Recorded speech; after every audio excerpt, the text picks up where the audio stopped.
Hello, my beautiful souls. Welcome sa ating tarot reading sessions. Keep in mind, general reading po ito, maring mag-resonate, maring hindi. Kunin nyo na lang po kung para sa inyo and leave the rest. Maring mag-shift na energies or magkabaliktad ang sitwasyon. Kaya kayo na pong bahala kung saan kayo nakalugar sa reading natin. Okay, so let's see.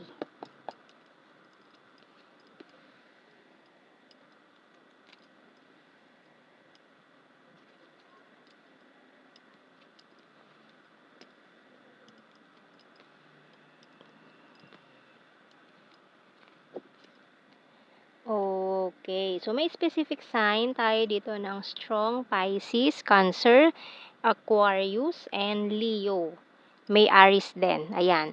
So, tingnan muna natin anong message ng Archangel natin dito dahil mukhang parang may dito, new person na gustong makipagkilala sa'yo.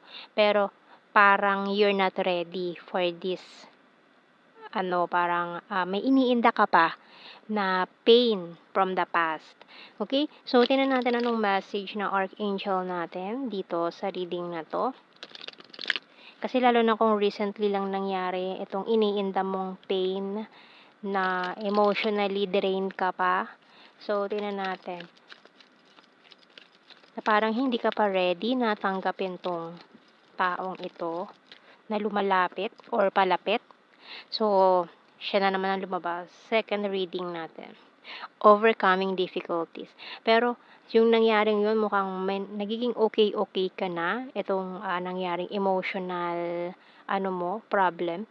So, by Archangel Jeremiel, the worst is now behind you and you're surmounting any previous challenges. Ayan.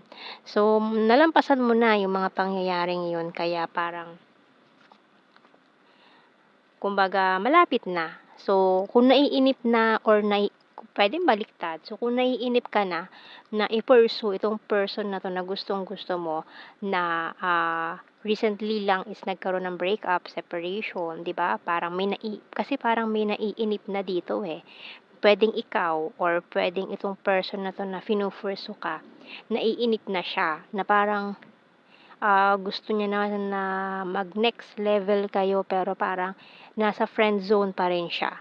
Okay? So, tingnan natin. Kasi gusto niya na makawala sa friend zone. Gusto niya na maging, kumbaga, lovers na kayo. We have here the lantern, knife, snail. So, ready ka na ba for this new level of commitment, no? Coffee and playing cards. So, for some of you kasi parang nag-aalangan kayo dito sa person na to kasi baka maulit na naman, no? With this playing cards.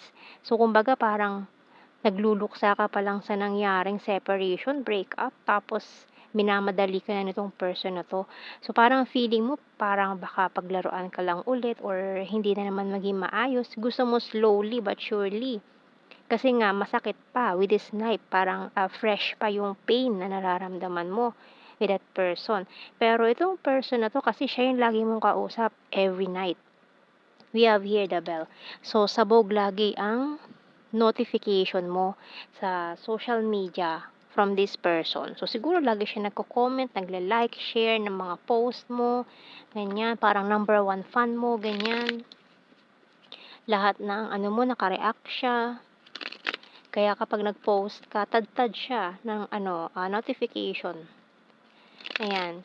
So, tingnan natin sa mga tarot messages, oracle cards. So, maaari kasi matagal niya na talagang hinihintay ka or matagal ka na niyang gusto, simula pa ng unang nagkakilala kayo. Kaso nga parang noong time na yun, hindi ka talaga available kasi in a relationship. Pwede nga isa sa inyo. So, tingnan natin. I have multiple opportunities. So, hindi lang siya, no? Maaring may mga other person pa na nagpaparamdam sa'yo or mga opportunities mo na inuuna, trabaho, ganyan, marami kang mga opportunities na dumating, kaya parang hindi mo siya magawang maging priority. Letting you go, walking away. So, mukhang nag-let go na 'tong taong 'to sa'yo pero bumalik ulit para mag-try again and, waiting for you. Oh, 'di ba? Ang tagal niya na naghihintay sa'yo. So, can't let you go. So, mukhang ni-reject mo na 'tong person na 'to dati, pero hindi ka niya talaga ma-let go. I regret rejecting you. So, sino nag-aano dito? Mukhang, may rejection nga na nangyari dito na parang masakit pa rin, ganyan. I'm proud of you. Feeling left out in the cold, may ghosting pa na nangyari, and you're the fairest of them all. Pero kasi sa person na 'to talaga, ikaw yung, the fairest of them all. So, kumbaga ikaw lang yung special, the rest is plain lang, gano'n. So, tingnan natin, ayan, obsessed, I'm addicted to you. Obsessed energy. So, tingnan natin sa ating mga blue card rito, reminiscing. So, mukhang matagal mo na siyang kilala. Puwedeng childhood sweetheart, jealousy. So, talagang matindi yung pagseselos niya do'n sa ex mo, 'no, do'n sa past mo and, mirroring. Ayan. So, kuha tayo ng mga initial dito. So, puwedeng, mirrored souls kayo, ganyan. Or may marami kayong similarities or magkahawigan kayo, para kayo nananalamin. Okay. So, tingnan natin kuha tayo ng mga initials natin dito na puwedeng initials ng pangalan niyo or anything na puwedeng mabuo connected sa inyo. MVX, S, letter D, Q, Z, U, K, and G. Bottom card natin, Y. Okay, so tingnan natin sa ating general signs and messages natin dito. So, mga keywords na lang to, hindi na natin kailangan i-explain yan. Alam nyo na yan. Okay, so tingnan natin. So, we have here Virgo.